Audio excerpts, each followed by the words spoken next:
The things that cause odors in a home are bacteria such as mold, rotting food that's been left behind, and oils such as from pets or cooking.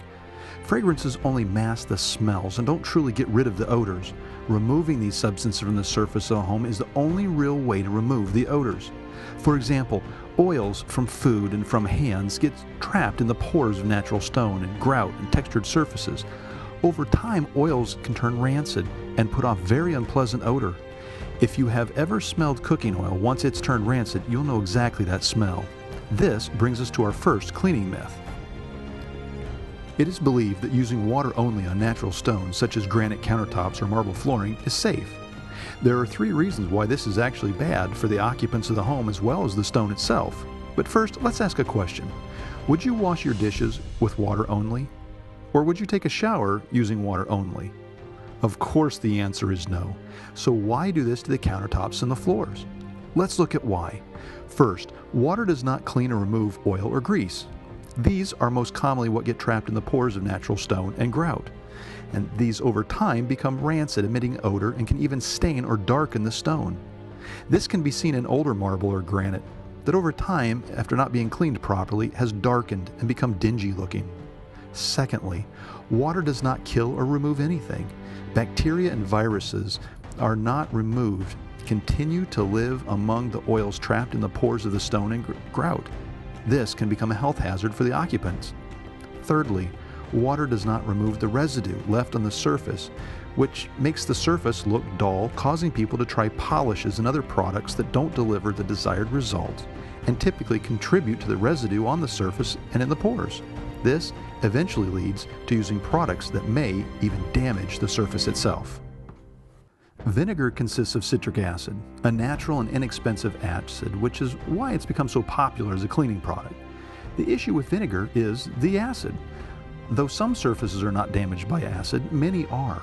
A little vinegar in a mop water is a 1-2 punch for some of your surfaces. The reason that vinegar is not seen as damaging is that some of the surfaces, it doesn't show up immediately. It appears over time.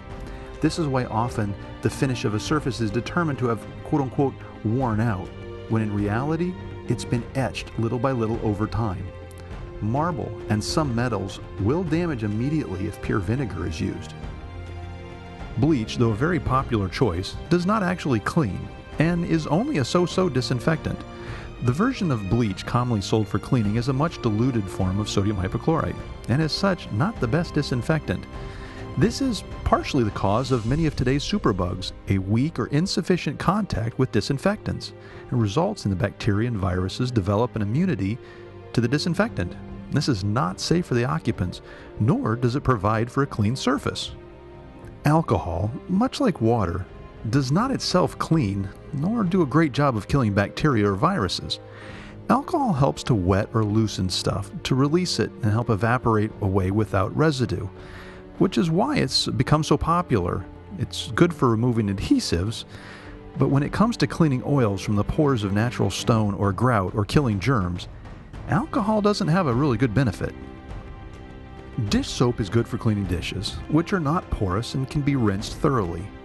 Granite, marble, and grout are all porous, which means oils get trapped in the pores and must be lifted out. The problem is that dish soap, when used on counters, leaves a residue.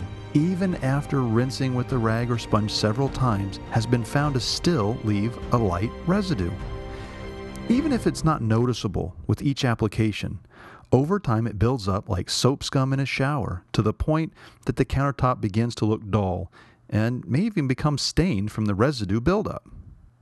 Often acid is used to clean grout because it's believed that grout is a seriously difficult surface to clean.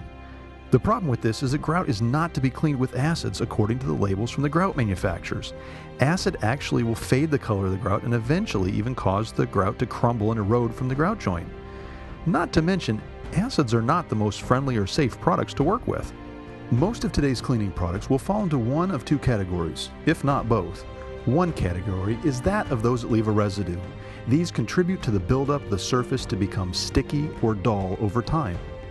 They do not result in a true clean. The second category is that of those that use harsh, chemicals for cleaning, or even acids to dissolve oils. Either way, the vast majority of cleaning products today fall into one, if not both, of these categories, which are bad for the natural stone and many other surfaces. They also will commonly have chemical fumes that may not be safe for the user. It is popular today to have 2 or more different functions in one product, such as cleans and disinfects, cleans and shines, cleans and seals, or cleans and protects, and alike. The problem is that in most cases, this doesn't work. Take, for instance, cleaning granite countertops. If you wish to remove the oils from the surface to have a clean surface, while polishing or conditioning the granite countertops, you wish to leave behind a safe oil to help bring out the granite shine. The problem comes when you put both in the same bottle. The cleaner is trying to remove the oils, and the oils in the cleaner are trying to stay. How can a mindless product know which oils to take and which oils to leave behind? The truth is, it can't. It's not that smart. The result will be a residue, not a clean surface. The same thing happens with a cleaner and a sealer, and so on and so on. The truth is that a quality cleaner should do its best to clean. A polish should do its best to polish. These are not the same process and not the same product. Cleaning and disinfecting are 2 very different processes, which are too often mistakenly being used synonymously. Disinfecting is killing the bacteria or a virus on a surface, while cleaning is removing the bacteria, virus, or other matter from the surface. If you were to clean up after working with raw chicken on a countertop, you may use a disinfectant or bleach wipe to protect yourself from the potentially harmful bacteria common with raw chicken, when all that you did was to hopefully kill the bacteria itself. Still, left on your countertop is the dried disinfectant and the dead bacteria. Disinfected? Yes. Clean? No. After disinfecting a surface, you still need to clean up. That is, if you want to have a clean surface. Since nearly all wood floors and most wood furniture have a urethane, enamel, or acrylic finish, furniture polish and oil soaps never touch the wood. They sit on top of the synthetic finish, making the surface shiny and leaving a slimy, oily residue that attracts dust and dirt. The best care for wood is to clean the surface. If after cleaning you don't care about leaving the oily residue, apply a polish. But remember, you're not providing any conditioning benefit to the wood, as the synthetic finish is protecting the wood. There is a distinct difference between polishing and conditioning when it comes to natural stone. Polishing when it comes to natural stone is the process of smoothing out the rough edges of the stone, while conditioning is the application of a product that helps to enrich the appearance of the stone with a shiner and perhaps more wet look.